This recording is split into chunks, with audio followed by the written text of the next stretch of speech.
After taking his son away, Jim Parton's ex-wife changed his son's family name.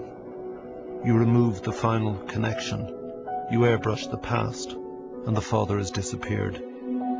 It's relatively easy for a mother to change their child's surname, and there's little a father can do in this situation. It's futile to turn to the law, as the law clearly does not protect men, as our first woman law lord, Dame Brenda Hale, made very clear recently.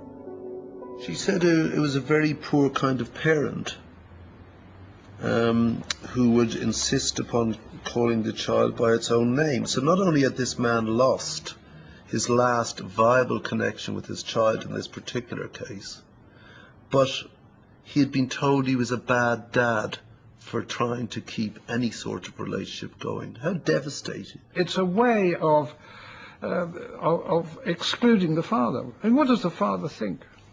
Why did the mother do it? It was for reasons to do with her, not to do with the child. And to say that he was a bad father because he objected, I mean, I'm sorry, with every respect to a very senior judge, this judge doesn't agree. There seems to be an all-pervasive suspicion of men lodged deep within the family court system. It's based on some perverse notion that men themselves, by virtue of their masculinity, are unfeeling brutes, incapable of love or clear displays of affection. But with this sort of attitude, it's very easy for a woman to prevent a father from raising his child. And the quickest and easiest way to do this is to utter two magic words. Domestic violence. You must hear it all the time to stop dads from seeing their kids. Well, that's not the only sort of allegation. What about sexual abuse? It's very easy for the mother to say, and very difficult for the father to disprove. The whole apparatus of the system, based on nothing more than flagrant prejudice and clear discrimination and bias, can bear down so strongly on a father that he will start to view his every action with doubt. Normal day-to-day behaviour of a loving father becomes sinister and threatening. I felt very nervous when I slept with my little 4-year-old when she came over and spent the night, and she insisted on spending the night.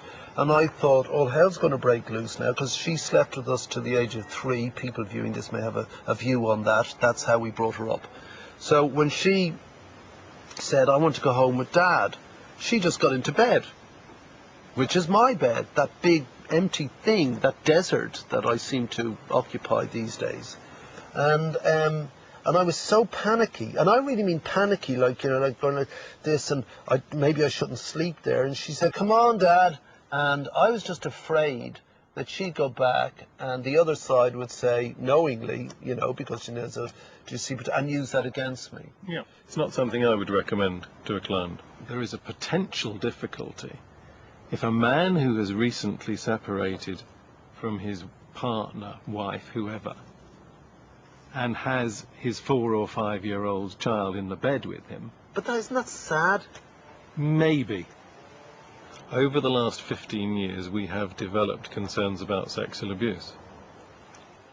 We're actually not trustworthy as humans. We're somehow hairy and brutish. We've got this big thing between our legs that controls us. And if you're with a little child, your little child, and you're sleeping together, that somehow these uncontrollable man urges will suddenly rise to the fore. We have countless people at our meetings saying, you know, there are these sort of, perhaps not actual allegations, but suggestions out there. Yeah. And we have to say, well, you know, just be a bit wary about having your child in your bed. I know when my child was... That is a disgrace. It is crazy. That is disgusting and a disgrace. Yeah. This is denied because, well, we're men, you know, we don't do that sort of crap. I mean, my son, when we separated, he was 4, and he was obviously, you know, he was disturbed about what was going on between his parents. He wanted to be in my bed, and I thought about the implications of it, and then, like you, I thought, fuck it, no, he can stay there, that's fine, and we'll take the consequences if someone raises an issue about it, which luckily they never did.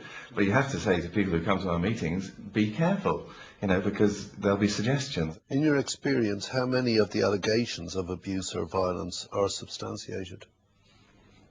Well, I think that's a very difficult question. I would think probably not a lot.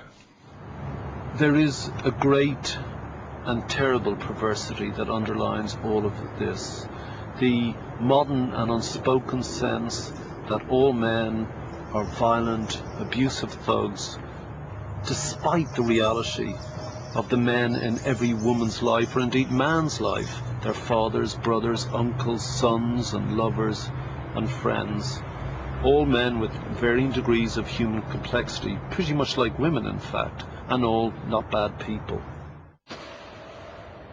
The argument that you're incapable of bringing up a child because you're male, because you've got testosterone, I kind of hope that's gone away, because observationally it clearly isn't true anymore, but it lingers on in the family courts. And it baffles me, but, you know, fortunately I'm not a lawyer. You wrote, when it comes to understanding the conduct and character of men when compared to women, vulgar supposition is easier than objective measurement.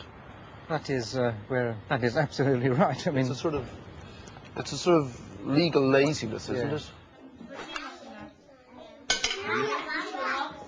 While the courts maintain this outdated sugar and spice, slugs and snails view of men and women, the rest of us have moved on. Today's fathers are increasingly involved in raising their children. You gonna eat any more, mister? Yeah? We'll sit round properly, come on. And I just can't understand people saying that a woman can look after a child better than a man. To me, that's a load of rubbish. You know, they do the same job as good as each other.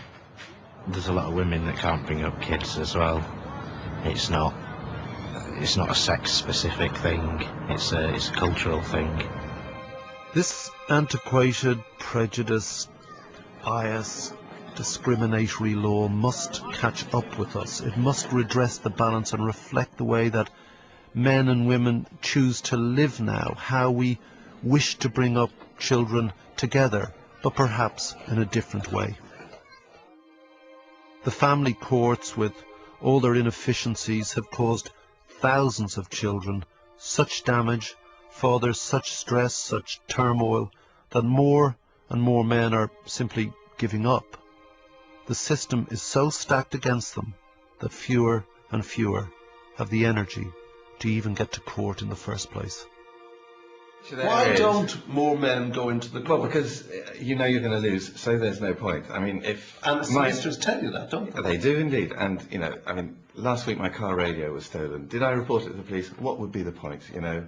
The police aren't going to get my radio back, so I don't bother. In the same way, I don't bother to go to court if there's some difficulty with my contact, because I'm stuffed in it. What's the point? And so I'm not part of that 10% who go to court, if you like, on a big issue like that. What the Prime Minister says, because he's advised to say it, is that, well, look, it isn't as big a problem as it appears, because the majority of men don't go to courts to challenge this. People settle it. Well, I mean, this assumes that men on separation say, you're getting the kids? Fine, great, best of luck, love, I won't see my kids get.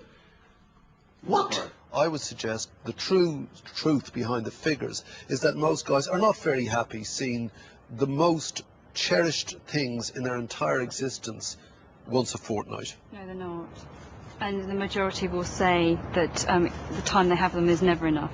Every step of the way you are emasculated, eviscerated, impediments put in your way, stopped, played with, manipulated, shit upon, treated with contempt, treated with derision, made to shut up, made to feel like an animal and a brute, never allowed to express the thing they say you don't have in the first place, your love for your child. When is this going to stop? All of it is ludicrous fucking terminology for something that should actually just be about two people looking after their children. And don't keep me away from them, because they don't deserve that. And actually, nor do I. I've done nothing wrong. And most of us haven't done anything wrong.